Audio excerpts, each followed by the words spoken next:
दक्षिण अफ्रीका के जोहान्सबर्ग में आयोजित ब्रिक्स शिखर सम्मेलन में हिस्सा लेने के बाद प्रधानमंत्री नरेंद्र मोदी ग्रीस की राजधानी एथेंस पहुंचे हैं।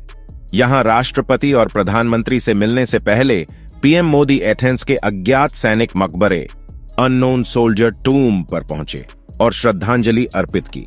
एथेंस के एयरपोर्ट पर ग्रीस के विदेश मंत्री जॉर्ज गेरापैट्रिटिस ने पीएम मोदी का भव्य स्वागत किया गया। पीएम मोदी आज ग्रीस की राष्ट्रपति कैटरीना साकेलारोपोulou और पीएम किरियाकोस मित्सोताकिस से मुलाकात कर कई अहम मुद्दों पर चर्चा करेंगे। इस मुलाकात से पहले पीएम मोदी ने एथेंस में अज्ञात सैनिक मकबरे अननोन सोल्जर टूम पर जाकर श्रद्धांजलि अर्पित की। आखिर अज्ञात सैनिक मकबरा क्या है, व्हाट इज अननोन सोल्जर टूम, और किस देश ने सबसे पहले ऐसा मकबरा फर्स्ट अननोन सोल्जर टूम बनाया था?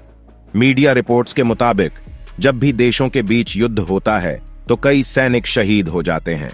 कुछ सैनिक ऐसे रहते हैं जिनके नाम तक का इतिहास में उल्लेख नहीं होता है। ऐसे सैनिकों को सम्मान देने के लिए कई देशों ने अज्ञात सैनिक मकबरा बना रखे हैं।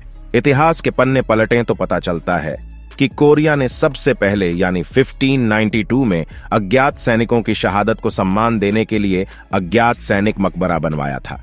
यह मकबरा कोरिया के झिंजू में बनवाया गया था।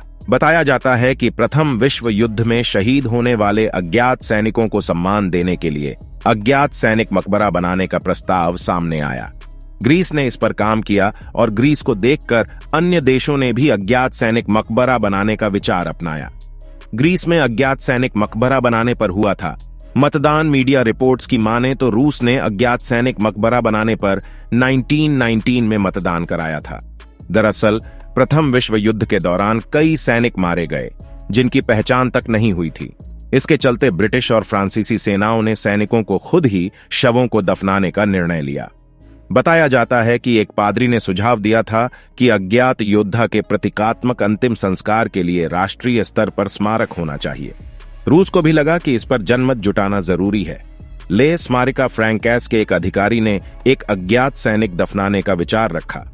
रूस की संसद में नवंबर 1918 में औपचारिक तौर से यह विधेयक प्रस्तुत किया गया। सितंबर 1919 में मतदान हुआ, जिसके बाद इसे मंजूरी मिल गई।